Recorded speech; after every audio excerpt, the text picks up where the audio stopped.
Drama serial हमारा के आने वाले के साथ बहुत ज़्यादा इंटरेस्टिंग होती जा रही है। आने वाली एपिसोड में आप लोग देखेंगे गाजी यूसुफ से कहने पर जो होती है एलिफ वो जयान से शादी के लिए तैयार हो जाती है और इनफैक्ट दोनों की शादी भी हो जाती है। शादी वाले दिन दोनों बहुत ज़्यादा खुश होते हैं और जयान को तो यकीन ही नहीं आ रहा होता कि उसके बाबा जो है इतने जल्दी मान गए हैं। और जो होती है एलिफ वो भी बहुत ज़्यादा खुश होती है, लेकिन वो तो असल हकीकत भी जानती है। सारी ये चीज़ें भी उसे बहुत ज़्यादा परेशान कर रही होती हैं, लेकिन जयान बहुत ज़्यादा खुश होता है क्योंकि उसे तो कोई हकीकत पता ही नहीं है। वो तो बस एलिफ को पाकर बहुत ज़्यादा खुश है।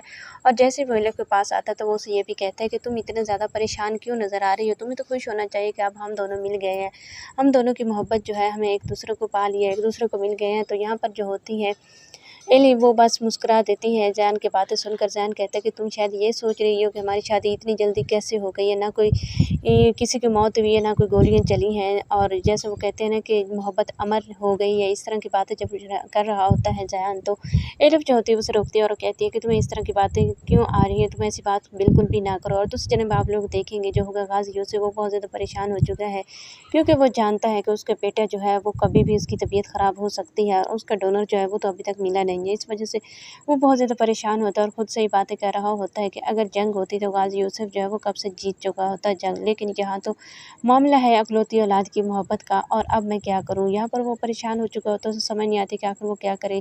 तो लास्ट सीन में आप लोग देखेंगे जैसे ही एलिफ और जयान की शादी हो जाएगी तो वो बहुत ज़्यादा खुश होंगे और वो घूमने के लिए बाहर चले जाएंगे। जैसे वो घूमने के लिए जाएंगे तो वहाँ पर जो है जयान एलिफ से कहेगा कि हम गेम खेलते हैं और वो गेम खेलने लगेंगे। तो यहाँ पर जो है जयान जो जैसे ही दौड़ेगा तो उसकी तबीयत फ़ौरन से ख़राब हो जाएगी, वो अपना दिल पकड़कर वहीं पर ज़मीन पर गिर जाएगा।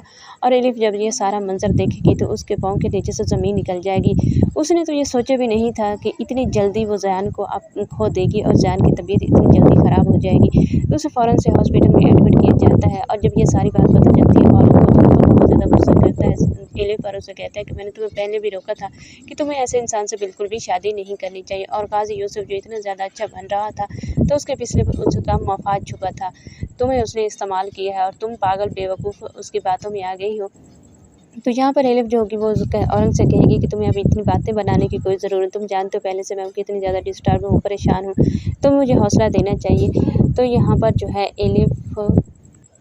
औरंग जो था वो खामोश हो जाता है। और लास्ट सीन में आप लोग देखेंगे और जो होती है एलिफ वो पता करने जाती है हॉस्पिटल में जयान का। तो वहाँ पर डॉक्टर जो होता है वो यही कहते हैं कि इसका हार्ट जो है फौरी तौर पर ट्रांसप्लांट करना पड़ेगा, अगर ना किया तो इसकी जान को ख़तरा भी हो सकता है। तो यहाँ पर जब वो जयान से मिलती है तो जयान जो होता है वो बहकी बहकी बातें कर रहा होता है, तो उसे एलिफ जो होती है वो सहारा देती है और उसे कहती है कि तुम हर बात को इतना ज़्यादा सीरियस क्यों ले लेते हो, तुम्हें कुछ भी नहीं होगा, मैं तुम्हें बचा लूँगी, मैं अपनी मोहब्बत के लिए अपनी जान भी कुर्बान कर दूँगी, लेकिन तुम्हें कुछ नहीं होने दूँगी। जी है नाज़रीन, सब आप आने वाले एपिसोड में देखेंगे। वीडियो पसंद आने के वीडियो को लाइक कर दे, चैनल को सब्सक्राइब कर दे। शुक्रिया।